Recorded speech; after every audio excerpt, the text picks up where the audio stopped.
Okay, so hello. Here we are with another chapter number 2, biological classification. अब ये biological classification अब मैं बहुत ज़्यादा explain नहीं करने वाली, ये क्या करना है करना है, मैं सिर्फ पॉइंट पे बात कर रही हूँ कि हम लोग ना क्या करने वाले हैं इस बार।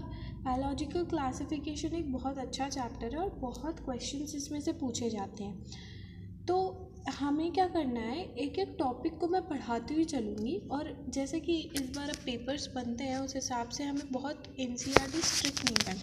तो मैं इस वाली वीडियो में नीट के पॉइंट ऑफ व्यू के लिए जितने क्वेश्चन लगाने हैं 1000 2000 3000 वो तुमसे सारे बनेंगे after this video.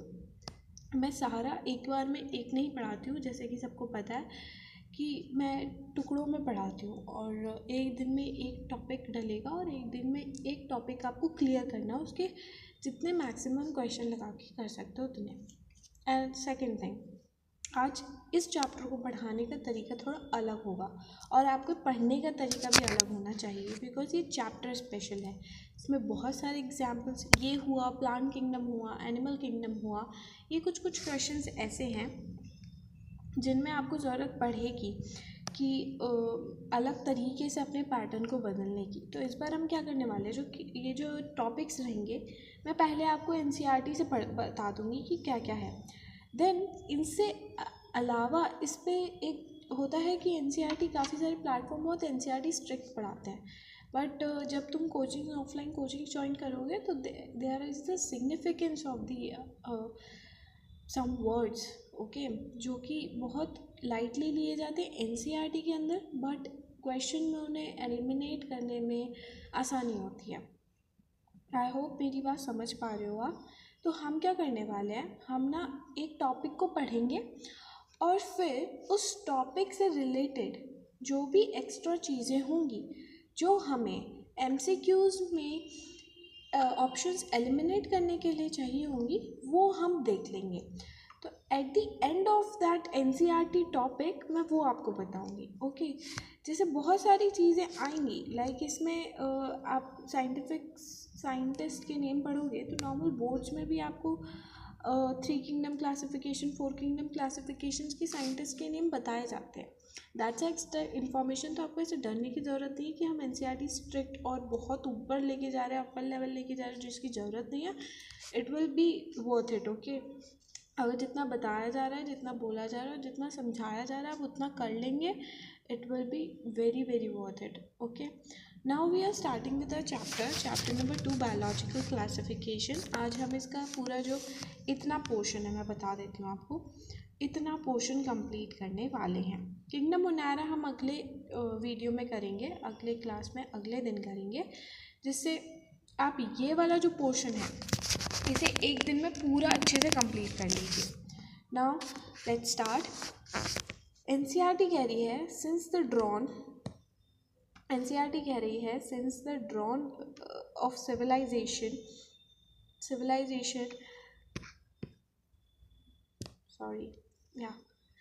since the dawn of the civilization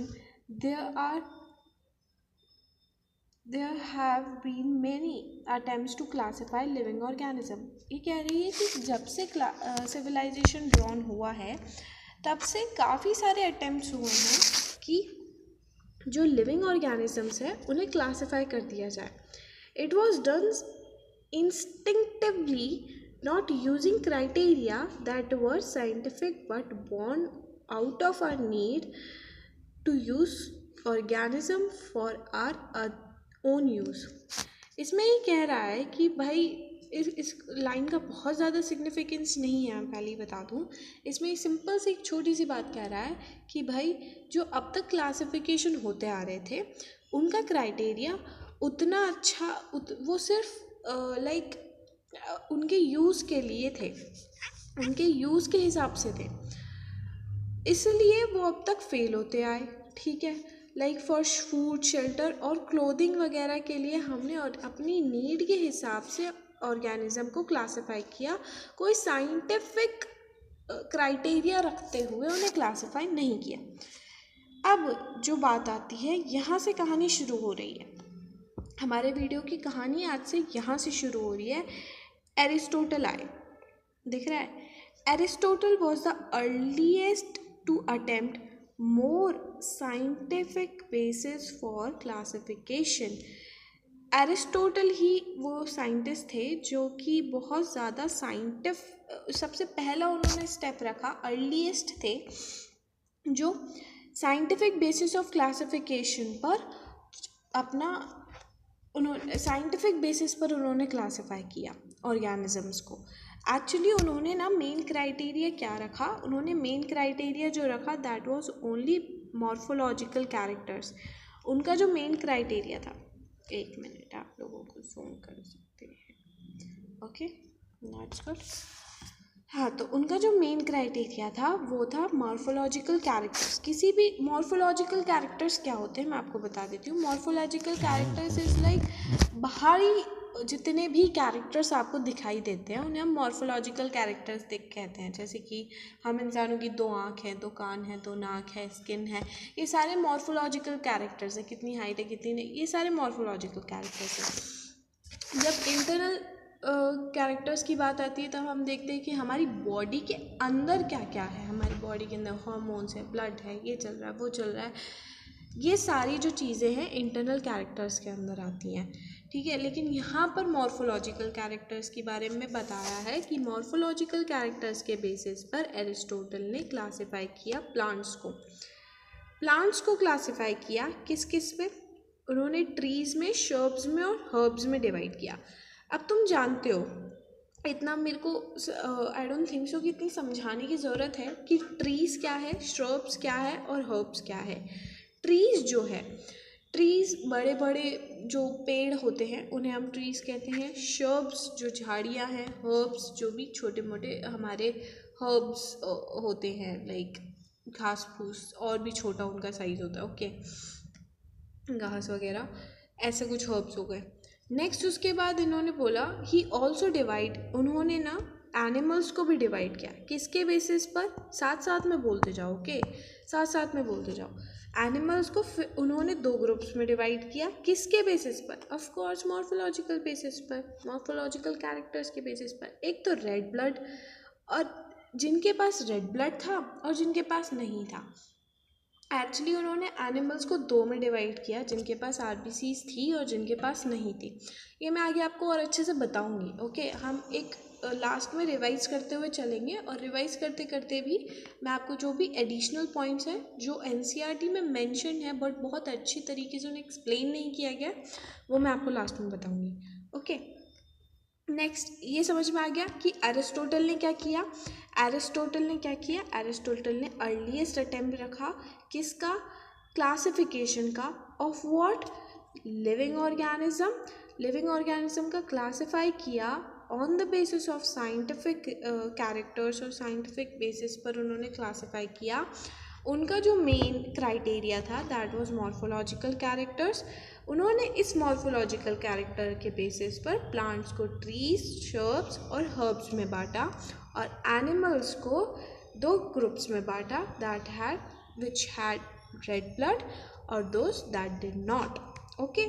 next we are moving to a 2 kingdom classification. अच्छा, तो यहाँ तक हमें जो एरिस्टोटल का क्लासिफिकेशन था ना, उसको ऐसे नाम नहीं दिया गया, 2 किंगडम क्लासिफिकेशन।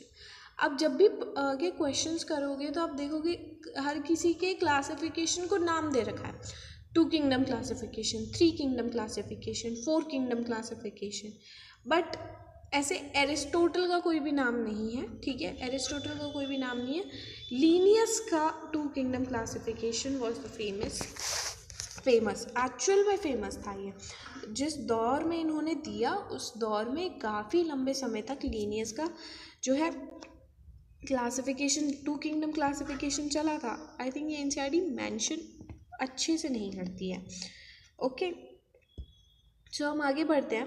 लीनियस ने हमें दिया 2 किंगडम क्लासिफिकेशन, ये याद रखना है, ओके। इसमें से डायरेक्ट क्वेश्चन आता है, इसको लाइटली नहीं लेना है। हर एक लाइन जो मैंने अभी बताई है, रिपीट करी है, उसे बहुत लाइटली नहीं लेना है। जो मैं हाईलाइट करी हूँ उसे तो बिल्कुल छाप लेना है दिमाग में, ओके। लीनियस का नेक्स्ट सेकंड स्टेप आया, जिन्होंने 2 किंगडम क्लासिफिकेशन सिस्टम प्रपोज किया। उन्होंने एक्चुअली क्लासिफाई किया प्लांटी और animalia. Classification with Plantae and Animalia kingdom was developed that include all plant and animals respectively, जिसमें सारे प्लांट्स सारे एनिमल्स जो है इंक्लूडेड थे प्लांटी और एनिमेलिया। अब तक जो है अरिस्टोटल ने ऐसा कोई नाम नहीं दिया था कि भाई ये प्लांटी है, ये एनिमेलिया, उन्होंने नॉर्मल नाम दिया था प्लांट और एनिमल। नाउ लीनियस आए भाई साहब ने बोला कि नहीं, अब ये प्लांटी है और ये एनिमेलिया है। ठीक है, नेक्स्ट आगे बढ़ते हैं। The system did not distinguish between the eukaryote. अब एक्चुअली ना इन्होंने किस बेसिस पे किया था, I will told you later because जब हम एडिशनल चीज़ें कहेंगे, अब जैसे एनसीईआरटी ने यहाँ पे डायरेक्ट बोल दिया है कि ये उनके ड्रॉबैक्स थे, बट हमें पता तो चले कि उन्होंने किस बेसिस पे क्लासिफाई किया था। एक्चुअली उन्होंने मैं बता ही देती हूँ, उन्होंने जो क्लासिफिकेशन किया था वो एक्चुअली सेल वॉल के बेसिस पे क्लासिफिकेशन किया था। अब सेल वॉल के बेसिस पे क्लासिफाई किया ना, तो सारे ऑर्गेनिज्म गए, फंजाई भी किया, अब जिसके पास सेल वॉल है और जिसके पास सेल वॉल नहीं है, इसमें और एडिशनल चीज़ें भी है, मैं बताऊँगी। तो जिनके पास सेल वॉल थी वो तो प्लांट किंगडम में चले गए, और जिनके पास सेल वॉल नहीं थी वो एनिमल किंगडम में चले गए। अब इसमें क्या हुआ, मोनारा के पास तो सेल वॉल है, लाइक बैक्टीरिया के पास तो सेल वॉल है, तो क्या प्लांट हो गया? नहीं ना। तो अब वही ड्रॉबैक्स के बारे में एनसीईआरटी बोल रही है। एनसीईआरटी बोलती है ये जो सिस्टम है ये डिस्टिंग्विश नहीं करता किन किन के बीच में, यूकैरियोटिक एंड प्रोकैरियोट्स के बीच में, यूनिसेलुलर और मल्टीसेलुलर। अब यूकैरियोट और प्रोकैरियोट का एग्जांपल क्या रहा, प्लांट को और बैक्टीरिया को एक ही ग्रुप में रख दिया। यूनिसेलुलर और मल्टीसेलुलर को क्या रहा, बैक्टीरिया को और प्लांट को अगेन एक में रख दिया, क्योंकि प्रोकैरियोट है, यूकैरियोट है, बैक्टीरिया यूनिसेलुलर है, प्लांट मल्टीसेलुलर है। फोटोसिंथेटिक और नॉन फोटोसिंथेटिक को भी एक साथ रख दिया। अब इधर तो एग्जाम्पल खुद ही देती है कि ग्रीन एल्गी तो फोटोसिंथेटिक है और फंजाई नॉन फोटोसिंथेटिक है, उन्हें साथ में रख दिए एक किंगडम में, दैट वाज प्लांटी। तो उससे क्या हुआ, हम चीज़ें डिस्टिंग्विश नहीं कर पाए, लेकिन आप देखोगे आगे मैं चीज़ें और बताऊंगी तो प्लांट, ये जो टू किंगडम क्लासिफिकेशन था ये बहुत फेमस था, इसके बेसिस पे बहुत सारी चीज़ें आपको एडिशनल आगे जानने को मिलेंगी। ठीक है, अब हम आगे बढ़ते हैं। अब एनसीईआरटी कह रही है कि भाई classification of organism into plant and animal was easily done. जो प्लांट और एनिमल के बीच में जो क्लासिफाई किया था वो बहुत आसानी से कर दिया गया था। वॉज ईजी टू अंडरस्टैंड, आज समझने में भी आसान था, but large number of organism did not fall into either categories. इससे क्या हुआ, बट ठीक है, उसने बोला कि हाँ क्लासिफिकेशन कर दी, अच्छी बात है, आसान था क्लासिफिकेशन करना, अच्छी बात है, समझना आसान था, अच्छी बात है, लेकिन इसमें क्या हो रहा है, हम ना कैटेगरीज को डिस्टिंग्विश नहीं कर पा रहे हैं। काफ़ी सारी कैटेगरीज तो ऐसी हैं जो ना ही प्लांट किंगडम में बैठ पा रही हैं और ना ही एनिमल किंगडम में बैठ पा रही हैं। तो क्या हुआ, ये देखो मैंने जो बोला था वो आ गया कि hence two kingdom classification used for long time was found inadequate मतलब सही नहीं प्रूफ हुआ। Besides gross morphology, a need was also felt for including other characters। इन्होंने बोला कि ग्रॉसली उन्होंने क्या किया है, सिर्फ मॉर्फोलॉजिकल कैरेक्टर्स को ही ना वो करा है, व्हाट यू से दैट, उन्होंने प्रायोरिटाइज़ किया, ठीक है, मॉर्फोलॉजिकल कैरेक्टर्स को ही प्रायोरिटाइज़ किया। लेकिन और भी एनसीईआरटी कह रही है कि और भी कैरेक्टर्स को इंट्रोड्यूस करने की ज़रूरत है, इंक्लूड करने की ज़रूरत है, जैसे कि कौन से, cell structure, nature of wall, mode of nutrition, habitat, method of reproduction, evolutionary relationship, ये कुछ ऐसे हैं और ये तुम्हें रटने हैं, नो डाउट तुम्हें रटने हैं। देखो रटने का आसान तरीका है, तुम एक सेल इमेजिन करते जाओ, और सेल का सोचोगी कि तुम्हें क्या क्या ज़रूरत पड़ेगी इसको किसी एक किंगडम में रखने के लिए। यार तुम्हें देखना पड़ेगा कि इसका सेल स्ट्रक्चर कैसा है, ठीक है। लाइक तुम अपनी ही बॉडी को इमेजिन करो, तुम्हारी बॉडी का स्ट्रक्चर कैसा है, तुम्हारी बॉडी के ऊपर कोई वॉल है, तुम्हारा मोड ऑफ न्यूट्रिशन क्या है, तुम्हारा हैबिटाट कैसा है, तुम रिप्रोड्यूस कैसे करते हो, तुम्हारे एवोल्यूशनरी रिलेशनशिप में बता देती हूँ क्या होता है। ये सारे टर्म्स तो आप समझ ही गए होंगे। सेल का स्ट्रक्चर क्या होता है, वॉल का नेचर क्या है, यानी कि वो काइटिन की बनी है, सेलुलोज की बनी है, नॉन सेलुलोसिक है या नहीं है, ठीक है। Mode of nutrition means like तुम हेटरोट्रॉफिक हो, ऑटोट्रॉफिक हो, मैं सारे टर्म्स बताऊंगी, डोंट वरी अबाउट दैट। मैं नेक्स्ट स्लाइड में वो सारे टर्म्स बताऊंगी कि क्या हेटरोट्रॉफिक होता है, क्या होलोफिलिक होता है, होलोफाइटिक, ये बहुत सारे आगे टर्म्स आएंगे एक टेबल में। मैं उस टेबल से पहले ये सारी चीज़ें कंसिडर करूँगी। ओके, सो नेक्स्ट हैबिटाट समझ गए होगे तुम। मेथड ऑफ रिप्रोड्यूस को मैं एसेक्सुअली रिप्रोड्यूस करते हो, नॉन एसेक्सुअली एसेक्सुअली रिप्रोड्यूस करते हो, या सेक्सुअली रिप्रोड्यूस करते हो, या फिर रिप्रोड्यूस ही नहीं करते, वेजिटेटिव मोड ऑफ रिप्रोडक्शन है तुम्हारा मतलब। और एवोल्यूशनरी रिलेशनशिप, यानी कि एवोल्यूशनरी का मतलब हो गया कि भाई तुम्हारा एवोल्यूशन कैसे हुआ। हमें कहा जाता है कि हम बंदर से पैदा हुए हैं, ठीक है। और रिलेशनशिप यानी कि हमारे बाकी सारे ऑर्गेनिज्म से, अपने भाई बंधुओं से क्या रिलेशन है, इतना समझ में आ गया। Next, classification system for the living organism have hence undergone सर्वल changes. तो इन्होंने बोला कि यार इतनी सारी चीज़ें हुई तो ये क्लासिफिकेशन ऑफ ऑर्गेनिज्म था, इसको काफ़ी सारे सर्वल चेंजेस के दौरान, इस टाइम के दौरान जाना पड़ा। Through plant and animal kingdom have been constant under all different system. क्योंकि देखो ये जो प्लांट और एनिमल किंगडम था ना, वो तो कांस्टेंट ही रहा हर सिस्टम के अंदर, ठीक है। ये कहना चाह रहा है कि भाई तुम कितने भी चेंजेस कर लो, प्लांट और एनिमल किंगडम तो कांस्टेंट ही रहेगा। तुम्हारे सारे सिस्टम तुम देखो ना, एरिस्टोटल ने किया था प्लांट और किंगडम से। आगे जाके तुम्हें इतने कुछ लोग पढ़ चुके होंगे कि विटेकर और फिर कार्ल वुल्फ, जिनका 6 किंगडम क्लासिफिकेशन आता है, वहाँ तक जो है प्लांट और एनिमल किंगडम जिंदाबाद है, ठीक है। तो ये वही चीज़ कह रहा है। Understanding of what group organisms be included under these kingdom have been changing. और इन सारे क्या कह रहा है, the understanding of what group organism, या फिर कि भाई ये सारे जो भी ग्रुप हैं, ऑर्गेनिज्म हैं, ये कौन कौन से जो है चेंज करने के बाद कौन कौन से किंगडम में क्लासिफाई हुए, इंक्लूड हुए, ये चीज़ समझ में आ गई। Next, the number and nature of other kingdom have been understood differently by the different scientist over the time. इन्होंने ये एक ही चीज़ को 50 बार लिखी हुई है, ठीक है। इस पे से ज़्यादा क्वेश्चन बनता भी नहीं है। तो मैं बस ये कह रहा है कि भाई ओवर द टाइम, इस दौर में कई बार अलग अलग साइंटिस्ट ने अपने अपने तरीके से क्लासिफिकेशन करना ज़रूरी समझा और करा, अलग अलग अपनी अंडरस्टैंडिंग के हिसाब से, और उसमें कई सारे चेंजेस आए।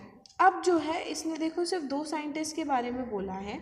एक तो इन्होंने एरिस्टोटल के बारे में इंफॉर्मेशन दी, और एक इन्होंने लीनियस के बारे में इंफॉर्मेशन दी। यहाँ पर भी जो है प्लांट और एनिमल्स के बीच में क्लासिफिकेशन हुआ, या 2 किंगडम क्लासिफिकेशन था, प्लांटियन एनिमिलिया के बीच में। आगे भी, अब जब हम आगे जाएंगे ना, पता है एनसीईआरटी डायरेक्ट आर.एच. विटेकर को दे देगी, लेकिन आर.एच. विटेकर से भी पहले 2-3 साइंटिस्ट थे जिन्होंने क्लासिफिकेशन किया, और हमें उनको पढ़ना बहुत ज़रूरी है बिकॉज उन पे से क्वेश्चन आते हैं। तो वी विल स्टडी दैट।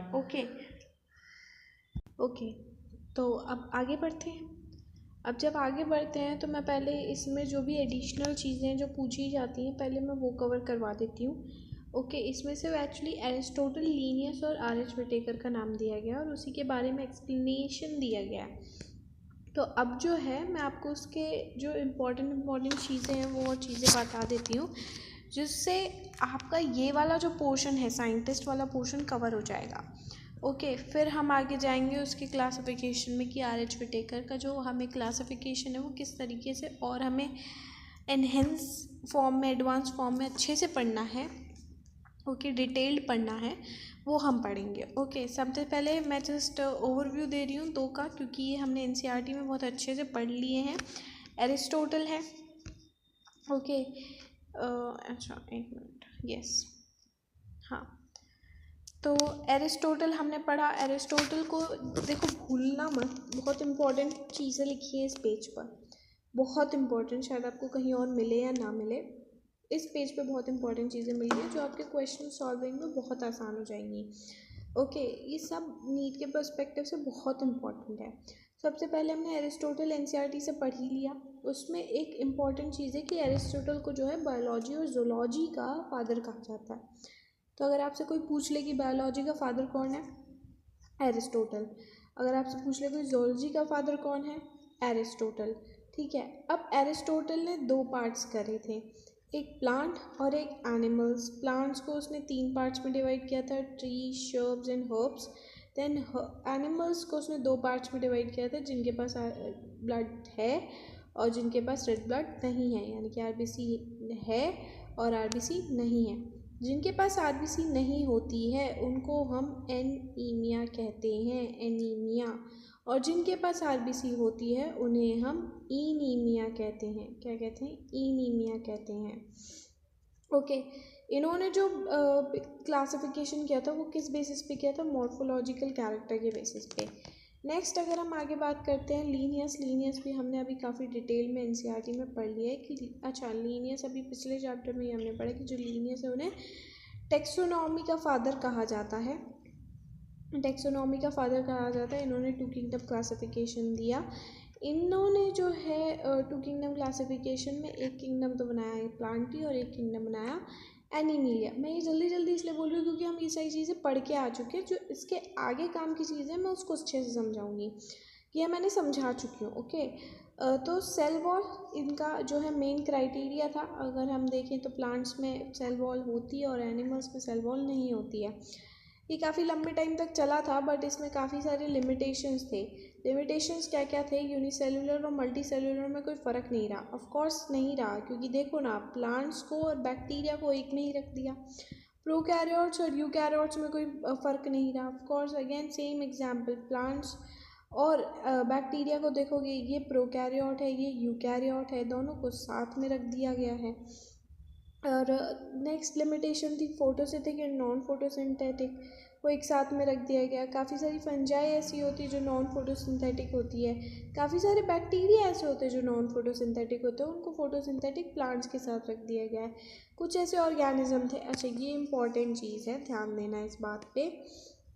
ये इंपॉर्टेंट चीज़ है कि कुछ ऑर्गेनिज्म ऐसे थे जो कि एनिमल और प्लांट दोनों से ही सिमिलैरिटी शो करते थे, जैसे कि क्लेमाइडोमोनास, यूग्लिना, स्लाइम मोल्ड्स, ये सारे एग्जाम्पल्स हैं। इनको हम और आगे डिटेल एनसीईआरटी में लिखा हुआ है, मैं उसको और अच्छे से पढ़ेंगे। ओके, यहाँ से अब जो है हमारा मेन एडिशनल चीज़ चालू होती है, क्योंकि एनसीईआरटी में लिख नहीं रखा, बट वो उतना ही इम्पोर्टेंटली पूछा जाता है।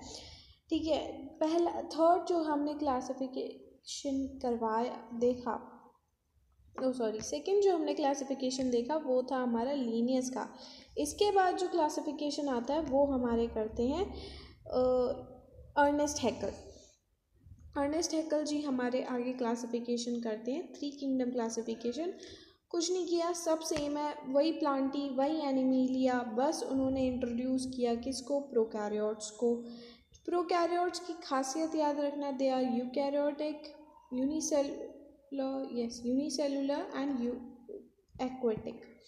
ओके, नेक्स्ट उसके बाद कॉपलेंट है। ये सारे आपको याद रखने, इनमें कुछ ऐसा खास समझने वाला नहीं है, बस आपको ये याद रखना है। ओके, अर्नेस्ट हैकल हो गया, उन्होंने प्रोटेस्टा इंट्रोड्यूस किया। कॉपलैंड आए, कॉपलैंड चौथे नंबर पे आए, उन्होंने चौथा kingdom, four kingdom of classification किया।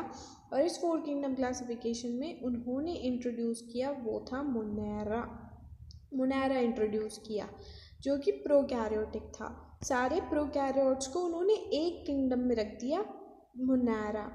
जो सारे एक्वेटिक, यूकैरियोटिक और यूनिसेलुलर थे, उनको अर्नेस्ट हैकल ने प्रोटिस्टा में रख दिया। जो भी प्रोकैरियोटिक थे उन्हें मोनेरा में रख दिया। और जो भी आगे का क्लासिफिकेशन आर.एच. विटेकर का हम आगे एनसीईआरटी में बहुत डिटेल में पढ़ेंगे, अच्छे से पढ़ेंगे।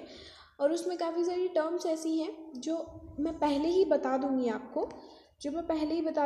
आप के दिमाग में क्लियर हो जाएगी। और फिर जब आप उसको एनसीईआरटी में अप्लाई करेंगे, you will understand brilliantly about the table. Okay, तो आर.एच. विटेकर है, उन्होंने 5 किंगडम क्लासिफिकेशन दिया, जो कि अभी भी चल रहा है और बहुत फेमस है।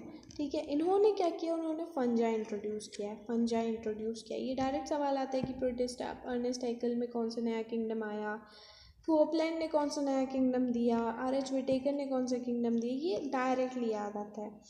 एक आता है 6, हम आगे पढ़ेंगे तो आप देखोगे कि मैंने बताया था 6 किंगडम क्लासिफिकेशन भी होता है।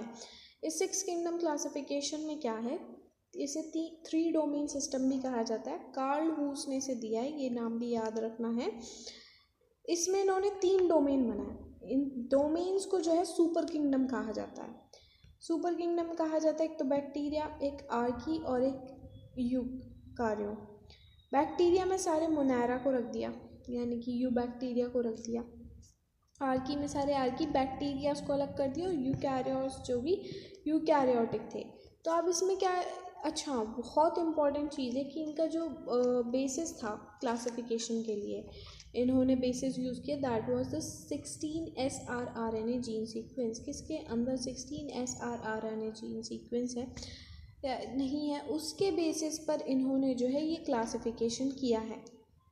अब देखोगे तो सारे यूकैरियोट्स को एक साथ रख दिया गया, आर्की बैक्टीरिया को एक साथ रख दिया गया, और मोनेरा को एक साथ रख दिया गया। One more thing is that I want to tell you, इसमें क्वेश्चन ऐसे बन के आता है कि 6 किंगडम क्लासिफिकेशन में कितने प्रोकैरियोटिक किंगडम्स हैं। ओके, तो हमने कहा प्रोकैरियोटिक तो 2 ही किंगडम है। कितने यूकैरियोटिक किंगडम है, यूकैरियोटिक तो 4 किंगडम है। कितने किंगडम है, 6 किंगडम है।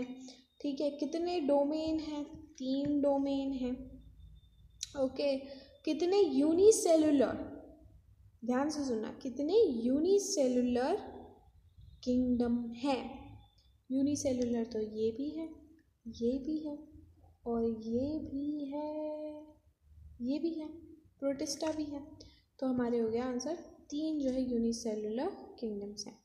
तो इस तरीके से कुछ पूछता है। एंड उसके बाद एक छोटा सा चीज़ आप बस ध्यान में रख लेना, मैं बस नॉर्मली थॉरोली बता रही हूँ कि एक इसमें ज़्यादा समझने की कोशिश मत करना, मतलब समझना चाहो तो अच्छी बात है, बट अपनी भावनाओं को थोड़ा कंट्रोल करो और जस्ट इसको थॉरोली अपने माइंड में एक इमेज बना के रखो कि जो एवोल्यूशन हुआ है वो मोनेरा से प्रोटिस्टा का हुआ, और फिर प्रोटिस्टा से जो है एवोल्यूशन हुआ प्लांटी का, फंजाई का और एनिमलिया का।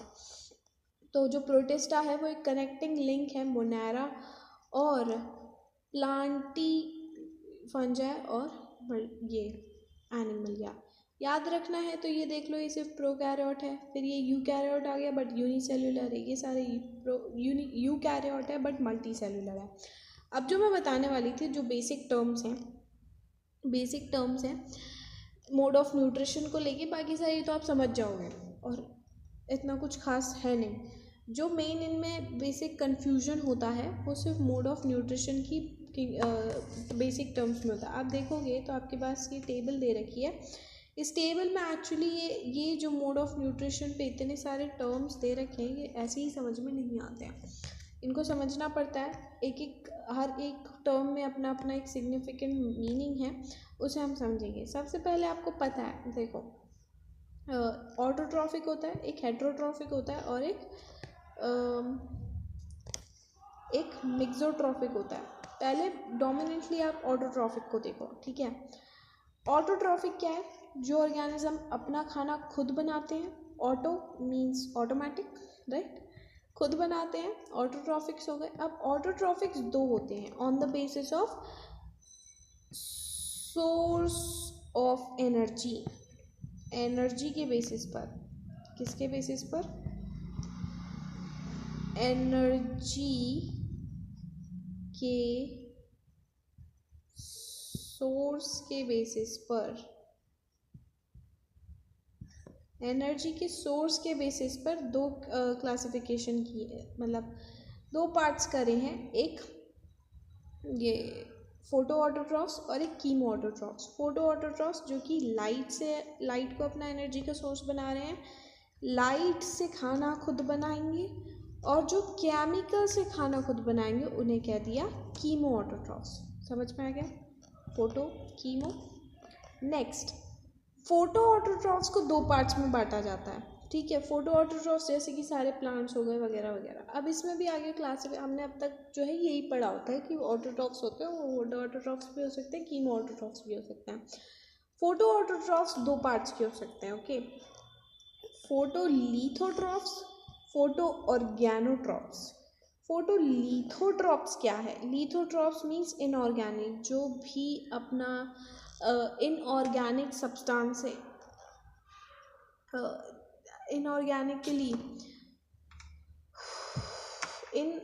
इसमें ना एक्चुअली यहाँ पर तो था सोर्स, यहाँ पर जो बेसिस था ना वो था सोर्स ऑफ एनर्जी। अब यहाँ पर जो बेसिस है ना that is source of H plus ion. H plus ion कहाँ से आ रहे हैं? यहाँ पर H प्लस आयन आएंगे इनऑर्गेनिक मैटर से, और यहाँ पर H प्लस आयन आएंगे ऑर्गेनिक मैटर से। तो दो पार्ट्स होते हैं, फोटोलिथोट्रॉफ्स, फोटो ऑर्गेनोट्रॉफ्स। बस दिमाग में रखना, बहुत इम्पॉर्टेंट, तो ये मेजर टर्म्स हैं, ठीक है। कीमोलिथोट्रॉफ्स और कीमो ऑर्गेनोट्रॉफ्स में भी सेम लॉजिक लगेगा। लिथोट्रॉफ जो कि अपना H प्लस आयन का सोर्स इनऑर्गेनिक मैटर को बना रखा है, और जिनमें ऑर्गेनिक मैटर को बना रखा है उन्हें हम कह देंगे कीमो ऑर्गेनोट्रॉफ्स। नेक्स्ट उसके बाद हम बात करते हैं मेजरली हेटरोट्रॉफ्स की। हेटरोट्रॉफ्स की अगर आप बात करोगे तो हेटरोट्रॉफ्स में बहुत सारी चीज़ें आती हैं, ओके, बहुत सारी चीज़ें आती हैं, जैसे कि सेप्रोट्रॉफ्स आता है, पैरासाइट आता है, सिम्बायोंट आता है, होलोजोइक। हर एक टर्म्स को समझने वाले, बिकॉज हर एक टर्म बहुत इंपॉर्टेंट है और एनसीईआरटी में गिवन है। सेप्रोट्रॉफ्स, सेप्रोट्रॉफ्स आप वीडियो पॉज करके सारे टर्म्स जितना आपको पता है एक बार खुद अपने मन में रिवाइज करो कि आपको क्या पता है, ठीक है। फिर मैं उसके बाद आप वीडियो ऑन करना, फिर मैं बताऊंगी कि भाई इसका एक्चुअल मीनिंग ये है। सेप्रोट्रॉफ्स वो जो डेड और डिकेइंग मैटर पर कंज्यूम करते हैं, रिलाई करते हैं, ओके। सेट कौन कौन से? डेड और डिकेइंग मैटर्स पर। अब जो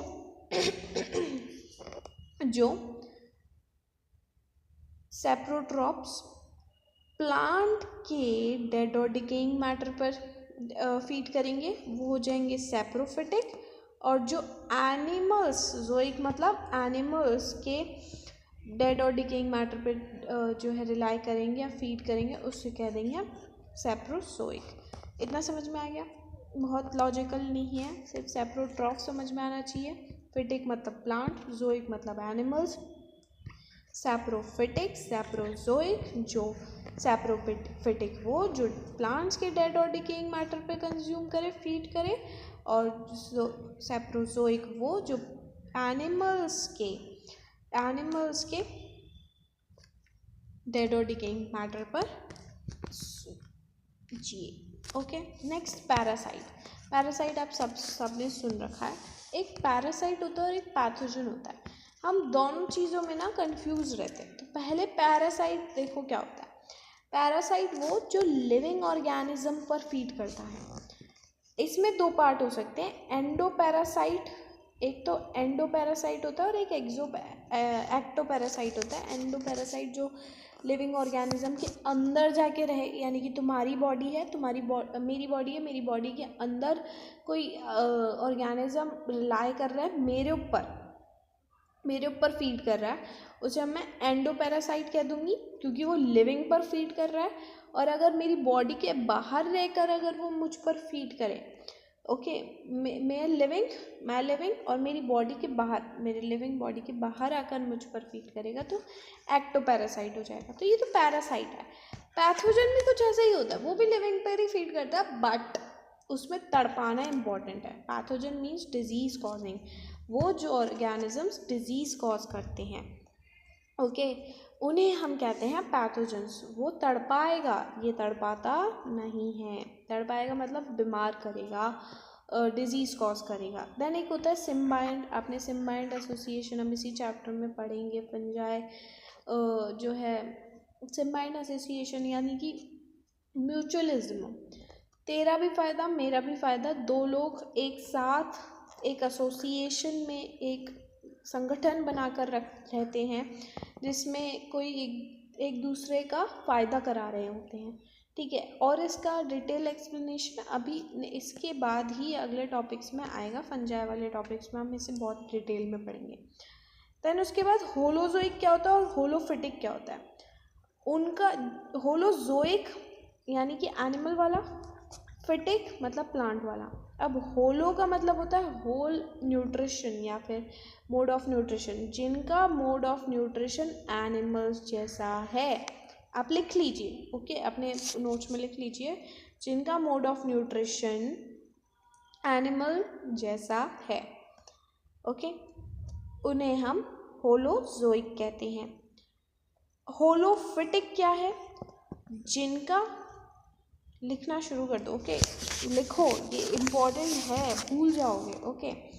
तो होलोजोइक लिख लिया ना कि भाई अच्छे से लिख लो, जिनका मोड ऑफ न्यूट्रिशन एनिमल्स जैसा होता है। एनिमल्स जैसे का मतलब समझ गए क्या, कि पहले हम इंजेक्शन करेंगे, फिर डाइजेशन होगा, फिर उसका एक्सक्रीशन होगा।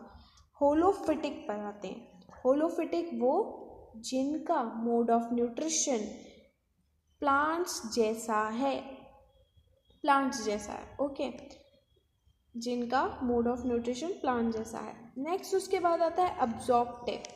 अब्जॉर्प्टिव यानी कि अब्जॉर्ब कर रहा है। फंजाई में हम देखेंगे कि फंजाई का जो है डाइजेशन बाहर होता है, बॉडी के बाहर होता है उसकी, और वो जो भी डाइजेस्ट करता है उसे अब्जॉर्ब कर, मतलब चीज़ों को ब्रेक डाउन करता है। डाइजेस्ट का मतलब ब्रेक डाउन करना, और जो भी चीज़ें छोटी छोटी चीज़ों में ब्रेक डाउन हुई है उसे अब्जॉर्ब कर लेगा अपनी बॉडी में और फिर उससे यूज़ करेगा।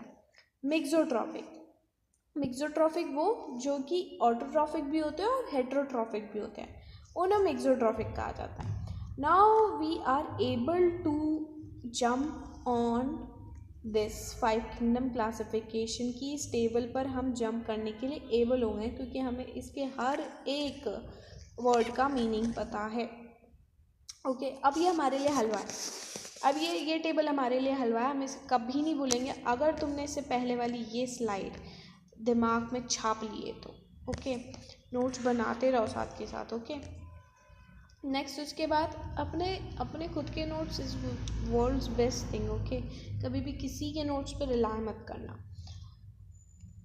हाँ, नेक्स्ट मूव कर रहे हैं हम 5 किंगडम क्लासिफिकेशन पे। RH विटेकर ने 1969 में ये जो है 5 किंगडम क्लासिफिकेशन प्रपोज किया था। अब उन्होंने क्या क्या कैरेक्टर्स, मैंने आगे पहले बोला था कि मैं बताऊंगी कि उन्होंने क्या किस बेसिस पर ये क्लासिफिकेशन किया, that is cell type, cell wall, nuclear membrane, body organisation and mode of nutrition. Cell type उन्होंने 5 किंगडम बनाए हैं, उन्होंने RH विटेकर ने 5 किंगडम बनाया है, देख लो, चेक कर लो सही है कि नहीं। Monera, Protista, fungi, Plantae, Animalia, हाँ सही। अब उनका पहला क्राइटेरिया था सेल टाइप।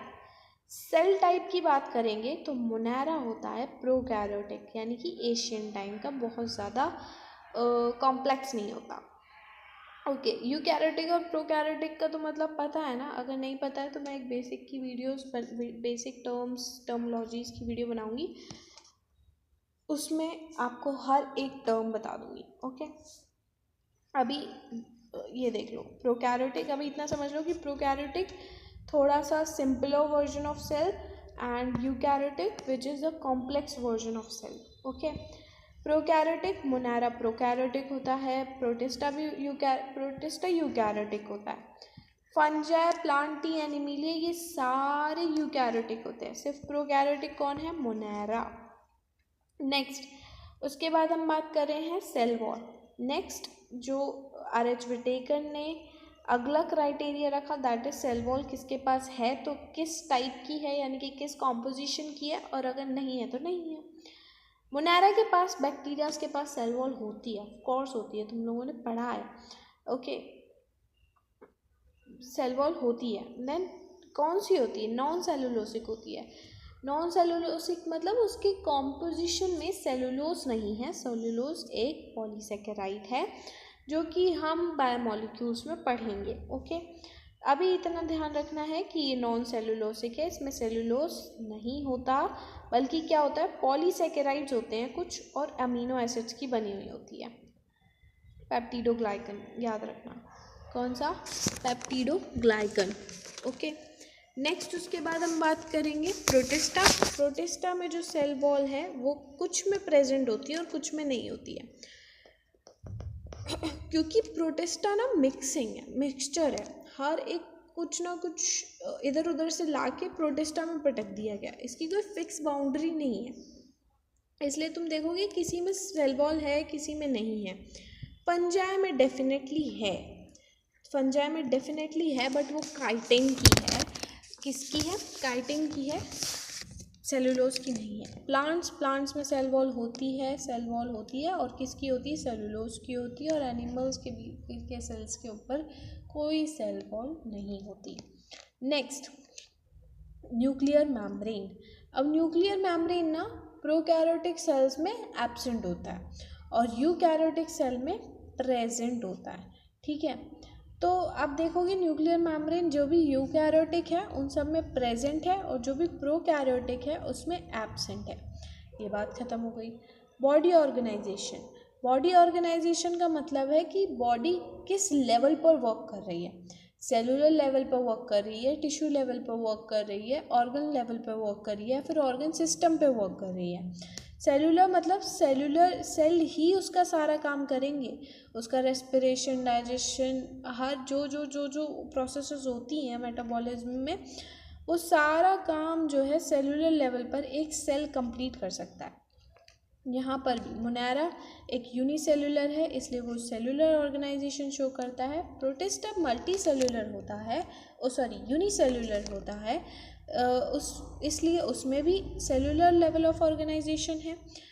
फंजाई की अगर हम बात करें तो मल्टी सेलुलर होता है, उसमें लूज टिश्यूज़ बने हुए होते हैं, तो लूज टिश्यू सिस्टम पे काम करता है। प्लांटी की अगर हम बात करेंगे तो प्लांटी में कई, आप देखोगे जब प्लांट किंगडम हम पढ़ेंगे ना तो उसमें लोअर जैसे एल्गी हो गई, थैलोफाइटा में हम पढ़ेंगे कि काफ़ी सारे ऐसे हैं जो ऑर्गन लेवल ऑफ सिस्टम या फिर ऑर्गन सिस्टम नहीं दिखाते हैं, जिनके पास सिर्फ टिश्यू है। तो आप प्लांटी में देखोगे कि टिश्यू भी पाया जाता है और organ level of body organisation भी पाया जाता है। एनिमल्स की बात करेंगे तो एनिमल्स में टिश्यू भी होता है। जब एनिमल किंगडम पढ़ेंगे तो उसमें भी लोअर पॉरीफेरा, आपको अगर किसी ने पढ़ा हो तो पॉरीफेरा, कोई ड्रॉपर का बच्चा है उसने पढ़ा होगा कि पॉरीफेरा है जो कि टिश्यू लेवल, सेलुलर, हाँ ऐसे लेवल ऑफ ऑर्गेनाइजेशन, तो वहाँ पर टिश्यू, ऑर्गन लेवल, सब ऑर्गन सिस्टम, सब तरह के जो है लेवल ऑफ ऑर्गेनाइजेशन देखने को मिलते हैं। मोड ऑफ न्यूट्रिशन पर आते हैं। ये मोड ऑफ न्यूट्रिशन, अब आप अभी तक का कोई भी ऐसा शब्द नहीं होगा जो आप लोगों को समझ में ना आए। ओके, ये सारी चीज़ें हमें डीप में पढ़नी है, इसके लिए टेंशन मत लेना। ये जो सारी चीज़ें ये डीप में पढ़ेंगे और इतना बहुत कुछ है नहीं इनमें।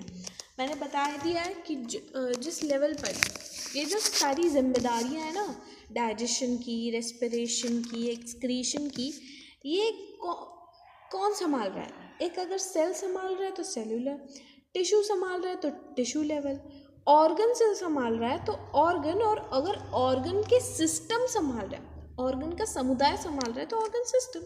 खत्म बात, अब इसका लोड नहीं है। अब आता है मोड ऑफ न्यूट्रिशन। इसके हर एक टर्म को मैं पहले ही समझा चुकी हूँ, आपको बस रिलेट करते जाना, ठीक है। मोनेरा बैक्टीरियाज की अगर हम बात करेंगे तो उसमें आपको ऑटोट्रॉफ्स भी दिखते हैं।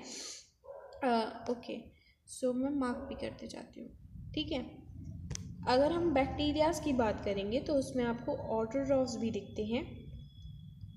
अब ऑटोट्रॉफ्स मैंने बोला था कि 2 टाइप्स के होते हैं, एक जो कीमोसिंथेटिक यानी कि कीमो ऑटोट्रॉफ्स, और एक होता है फोटोसिंथेटिक जो कि फोटो ऑटोट्रॉफ्स होते हैं, यानी कि केमिकल से खाना बनाने वाले और एक लाइट से खाना बनाने वाले। हेट्रोट्रॉफिक भी होते हैं मोनेरा के बैक्टीरिया जो कि सैप्रोफिटिक होते हैं, यानी कि डेड और डिकेइंग मैटर पर भी रिलाई कर सकते हैं, और पैरासिटिक होते हैं यानी कि लिविंग ऑर्गेनिज्म पर भी रिलाई कर सकते हैं। सिम्बायंट भी होता है, ओके, सिम्बायंट भी होता है। राइजोपस अगर आपको ध्यान हो, किसी ने पता हो, नहीं तो मैं बता रही हूँ कि भाई एक जो है क्या कहते हैं उसको, हाँ, सिम्बायंट एसोसिएशन बैक्टीरिया में भी देखा जाता है, राइजोबियम के अंदर, माय मिस्टेक, राइजोबियम के अंदर, ठीक है। उधर रूट नोड्यूल्स और लेग्यूमिनस प्लांट्स के बीच में symbiotic association, sorry root nodule of leguminous plants में आपको देखने को मिलेगा वहाँ पे कि राइजोबियम जो है root nodule of leguminous plants, जो दाल वगैरह की प्लांट्स होते हैं, उनके रूट नोड्यूल्स के साथ सिम्बायोटिक एसोसिएशन दिखा रहा होता है।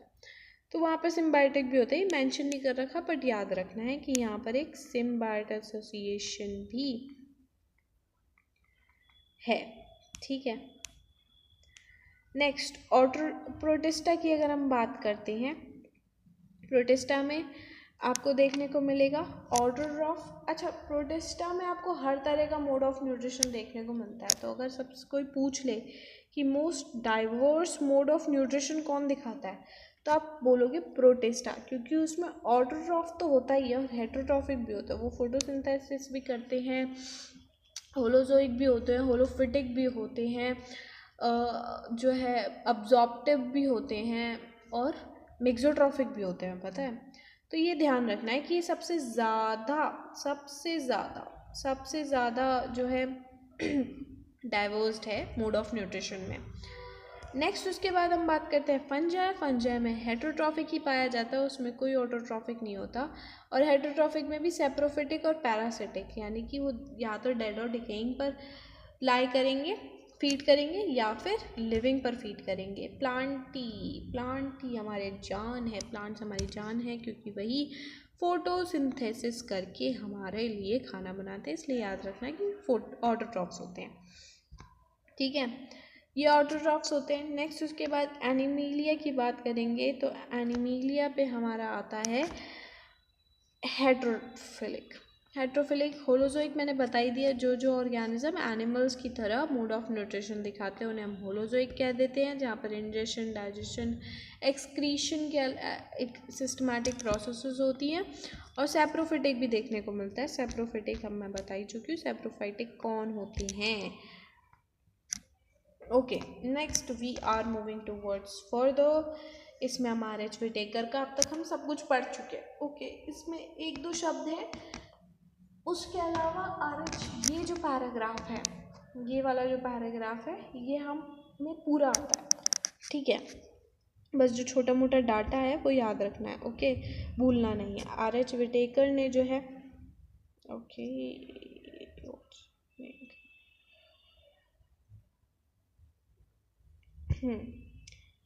RH विटेकर ने जो है प्रपोज किया क्या, 5 किंगडम क्लासिफिकेशन। इस 5 किंगडम क्लासिफिकेशन के में उन्होंने अलग अलग किंगडम्स को डिफाइंड किया नेम देकर, Monera, Protista, fungi, Plantae and Animalia. उनका जो मेन क्राइटेरिया था, क्या था, मेन क्राइटेरिया था, उनका जो मेन क्राइटेरिया था, वो क्राइटेरिया ये था कि वो क्लासिफाई करें used including the cell structure. उन्होंने सेल स्ट्रक्चर को यूज़ किया, बॉडी ऑर्गेनाइजेशन को यूज़ किया, मोड ऑफ न्यूट्रिशन को यूज़ किया, रिप्रोडक्शन को भी यूज़ किया, इसमें बता नहीं रखा। और उन्होंने रिप्रोडक्शन को भी यूज़ किया कि कौन सेक्सुअली रिप्रोड्यूस करता है। एंड फाइलोजेनेटिक रिलेशनशिप का मतलब क्या होता है, पहले ये समझो।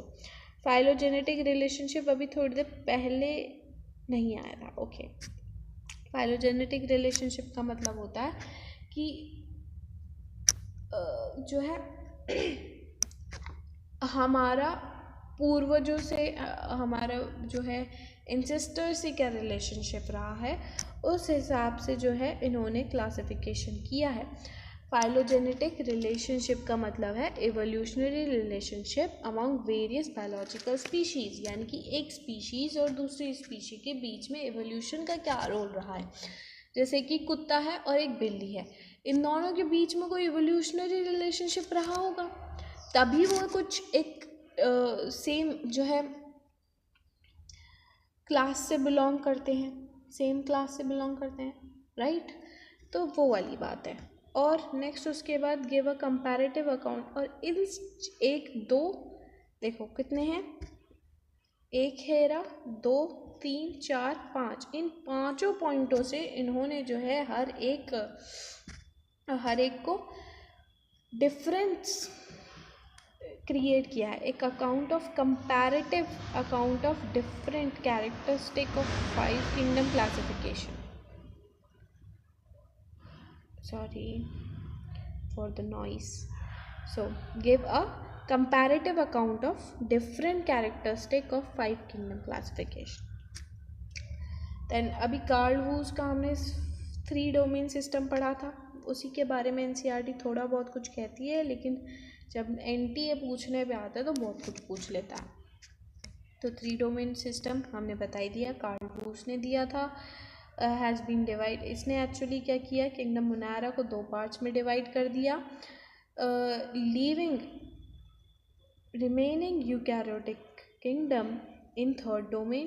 देखो मुनारा को डिवाइड किया 2 में, मुनारा को डिवाइड किए 2 में, और जो भी यूकैरियोटिक थे उन्हें 1 में ही रख दिया।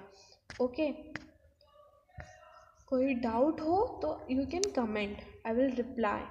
ओके, नेक्स्ट उसके बाद इन्होंने बोला कि ये 6 किंगडम क्लासिफिकेशन बना, जिसे हम हायर क्लासेस में और अच्छे से पढ़ेंगे। अब ये वाला जो पैरा है, ये पैरा बहुत इम्पॉर्टेंट है बिकॉज इसमें काफ़ी सारी लिमिटेशंस दी गई हैं। कुछ किसी की लिमिटेशन दी है तो किसी की जो है किस तरीके से हमने अभी पढ़ा था कि चीज़ों का चेंज जो और स्पीशीज़ का या फिर हम कह सकते हैं ऑर्गेनिजम्स का जो है शिफ्टिंग चल रही थी। ये जो क्लासिफिकेशन हो रहा था इस दौरान काफ़ी सारी शिफ्टिंग हुई। इस शिफ्टिंग के दौरान काफ़ी सारी चीज़ें पता लगी, काफ़ी सारी मिस्टेक्स पता लगी, जैसे कि हम इसमें पढ़ेंगे। ओके, तो पढ़ के ही पता चलेगा, तो पढ़ते हैं, ऐसे नहीं समझ में आएगा, पढ़कर ही समझ में आएगा। इसके एक लाइन में अलग से समझाऊंगी। Let us look this 5 kingdom classification to understand the issues and consideration that influence the classification system. इसमें कुछ इम्पोर्टेंट नहीं है, एनसीईआरटी सिर्फ ये कह रही है कि अब ये 5 किंगडम क्लासिफिकेशन हम पढ़ेंगे, जिससे हमें पता चले, हम कंसिडर कर पाएँ, हम इस क्लासिफिकेशन सिस्टम से इन्फ्लुएंस हो पाएँ कि इसके क्या क्या इश्यूज़ रहे हैं, किस तरीके से ये हमारे लिए यूज़फुल है। नेक्स्ट आगे एनसीईआरटी क्या बोल रही है, अर्लियर, यहाँ से जो है मेन पॉइंट शुरू हो जाता है कि एक्चुअली एनसीईआरटी अब जो है नुक्स निकालने पर आई है साइंटिस्ट हो गए। एक्चुअली वो बता रही है कि अब क्या क्या लिमिटेशन रखी हैं, और यहाँ पर जो है मेजरली 2 किंगडम्स के 2 क्लासिफिकेशंस की बात करेगा। एक तो 2 किंगडम क्लासिफिकेशन की, एक तो 2 किंगडम क्लासिफिकेशन की बात करेगा और एक 5 किंगडम क्लासिफिकेशन, क्योंकि यही 2 हैं जो काफ़ी लंबे समय तक चले थे। समझ में आया, यही 2 थे जो काफ़ी लंबे समय तक चले थे। आगे बात करते हैं अर्लियर क्लासिफिकेशन क्या कह रही है एनसीईआरटी। एनसीईआरटी कहती है अर्लियर क्लासिफिकेशन सिस्टम इंक्लूड, अब अगर इसने यूज़ किया है ना word earlier classification, that means ये जो है 2 किंगडम क्लासिफिकेशन की बात कर रही है। Okay, earlier classification system includes bacteria, blue-green algae, fungi, mosses, ferns, gymnosperm, angiosperm under plants. हमने देखा था कि भाई सारे बैक्टीरिया, कि भाई सारे जो बैक्टीरियाज थे, सारी एल्गी, फंजाई, मॉस, ये सब तो प्लांट्स के अंदर आते हैं। ओके, ये प्लांट ही के अंदर मॉस, ये एंजियोस्पर्म, जिम्नोस्पर्म्स, फर्न्स, एल्गी, ये जो है सारा प्लांट्स के अंदर है। बैक्टीरिया हो गए, ब्लू ग्रीन एल्गी, और फंजाई भी प्लांट्स में रख दी गई। इनका तो चलो समझ में आता है, ठीक है, लेकिन इन तीनों को क्यों भाई, ये कहना चाहती है एनसीईआरटी। नेक्स्ट उसके बाद एनसीईआरटी की अगली लाइन कह रही है, the character that unified this whole kingdom was that all organism include had a cell wall in their cells। मैंने बताया कि भाई टू किंगडम क्लासिफिकेशन में लीनियस का मेन क्राइटेरिया यही था कि जो सेल वॉल है वो सेल्स के पास है या नहीं है, तो ठीक है या नहीं, इसी बेसिस पे उन्होंने क्लासिफाई कर दिया दो में। ठीक है, वही चीज़ बोलिए, द कैरेक्टर्स, जो कैरेक्टर्स इस पूरे किंगडम को यूनिफाई करते हैं, जो कैरेक्टर्स इस पूरे किंगडम को यूनिफाइड यानी कि एकाग्र करते हैं, वो character was all the organism included, जिसपे सारे ऑर्गेनिज्म इंक्लूड किया गया है, जिसके बेसिस पे सारे ऑर्गेनिजम्स को इंक्लूड किया गया है, वो है cell wall in their cells, कि भाई उनके सेल में सेल वॉल है या नहीं। नेक्स्ट लाइन पे आते हैं, ठीक है, कि कहीं पर भी कोई भी प्रॉब्लम आती है just comment, okay, I will reply for surely. ठीक है, नेक्स्ट उसके बाद दिस प्लेस टुगेदर, इससे क्या हुआ, इस भसड़ से क्या हुआ, ये जो भसड़ मचाई है, इस भसड़ से क्या हुआ, इस भसड़ से क्या हुआ, this place together groups which widely deferred in other characteristics. इसने क्या किया, इस भसड़ ने क्या किया, इस भसड़ ने ये किया कि भाई जो भी ऐसे ऑर्गेनिजम्स थे जो कि एक दूसरे से बहुत ज़्यादा डिफ़र करते थे, बहुत ज़्यादा डिफरेंस रखते थे, उन्हें भी साथ रख दिया गया। ठीक है, अदर कैरेक्टरिस्टिक्स में, ठीक है, बाकी अदर कैरेक्टरिस्टिक्स को देखोगे तो ये कुछ ग्रुप्स ऐसे थे जो कि बहुत ज़्यादा डिफ़र करते थे, उन्हें भी एक साथ रख दिया गया। ठीक है, लड़ाई झगड़ा मचेगा कि नहीं मचेगा, मच गया। अब आगे की लाइन देखो, इट ब्रॉट टुगेदर, उसने क्या किया, देखो खुन्नस कैसे निकाल रही है एनसीईआरटी कह रही है कि it brought together prokaryotic bacteria, blue green algae with other group which were eukaryotic.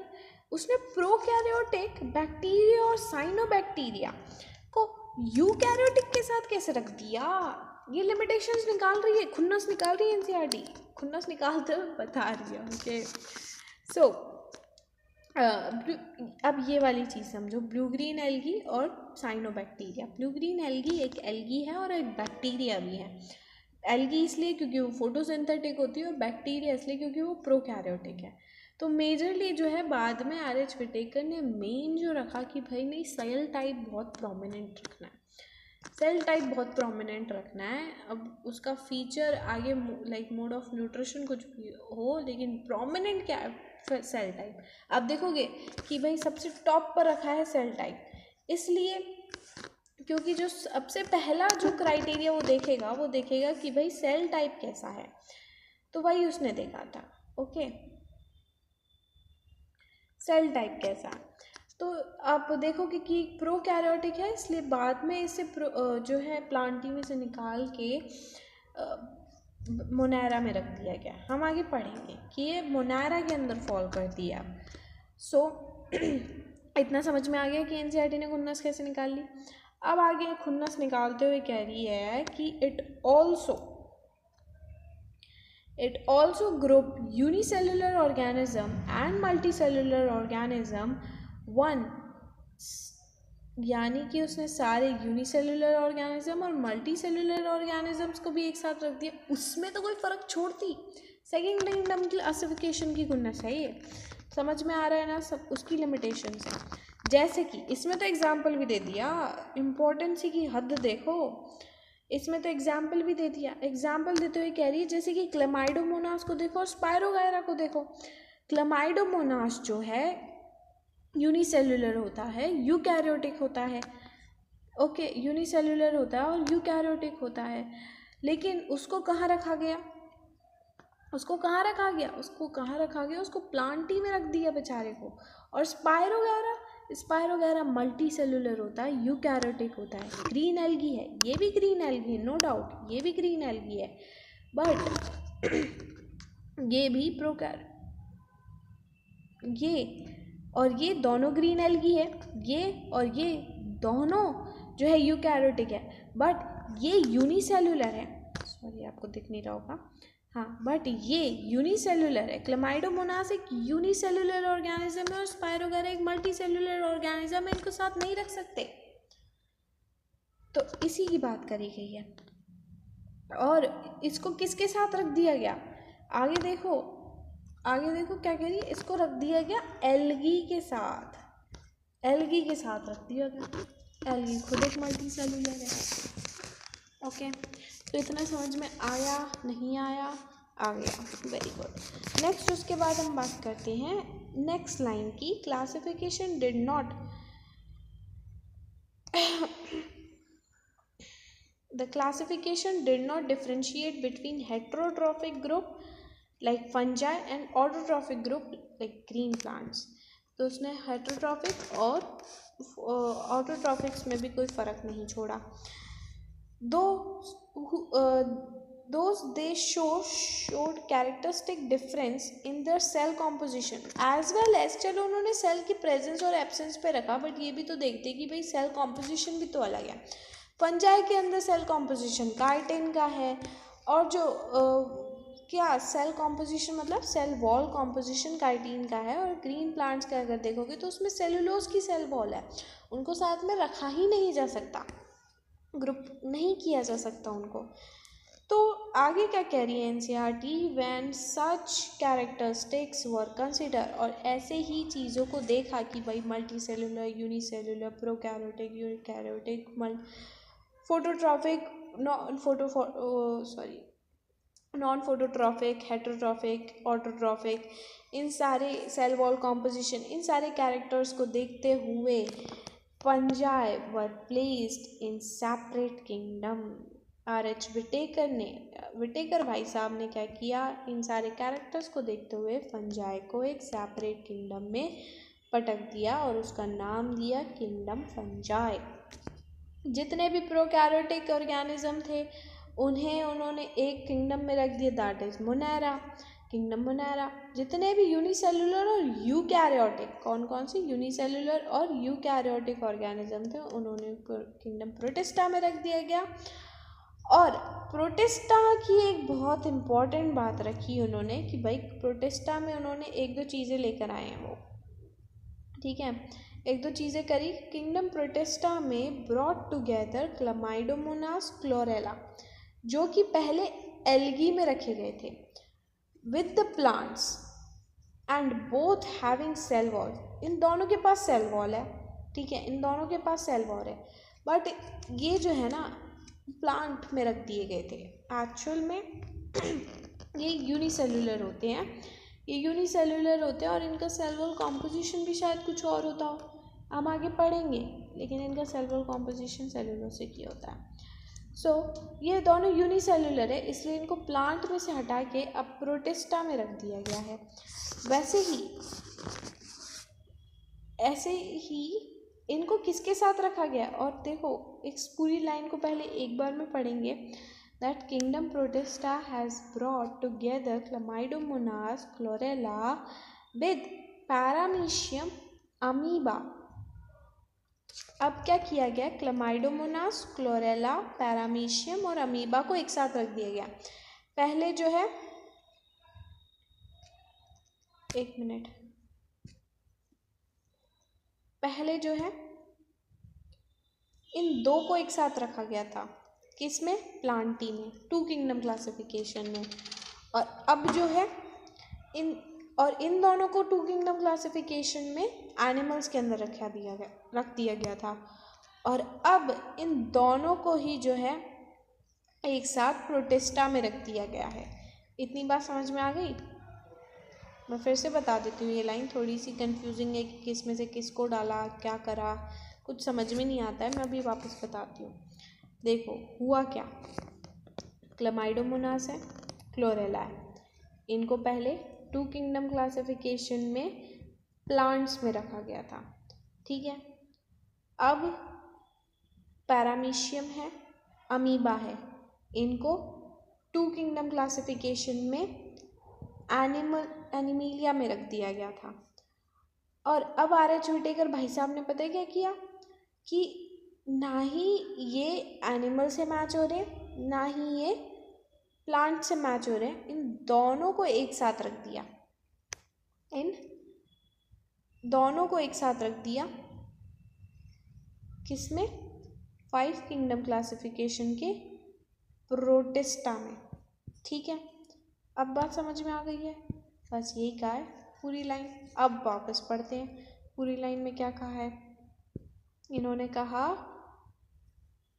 हाँ, kingdom protista has brought together Chlamydomonas chlorella, earlier placed in algae within plant and both having cell wall, with Paramecium amoeba which were earlier placed in animal kingdom which lacks cell wall। अब चीज़ समझ में आ गई? Okay, next आगे बढ़ें। आगे NCERT कहती है, it has put together organisms which in earlier classification were placed in different kingdoms। RH Whittaker ने कुछ नहीं किया, उन्होंने सिर्फ ऑर्गेनिज्म को साथ लेकर आए जो कि अर्लियर क्लासिफिकेशन में अलग अलग किंगडम्स में रख दिए गए थे। This happened because the criteria for classification change, क्योंकि उन्होंने क्लासिफिकेशन का क्राइटेरिया ही चेंज कर दिया था। This kind of changes will take place in future too, depending on the improvement in our understanding of characteristics and evolutionary relationship। और ऐसे ही changes आगे लिए जाएंगे, ऐसे ही चेंजेस आगे लिए जाएंगे, फ्यूचर में लिए जाएंगे, डिपेंडिंग इम्प्रूवमेंट्स पर डिपेंड करते हुए, और आगे जो कैरेक्टरिस्टिक हम समझते जाएंगे, एवोल्यूशनरी रिलेशनशिप हम समझते जाएंगे, उसके बेसिस पर और शायद ये क्राइटेरिया चेंज होता जाए, ठीक है। नेक्स्ट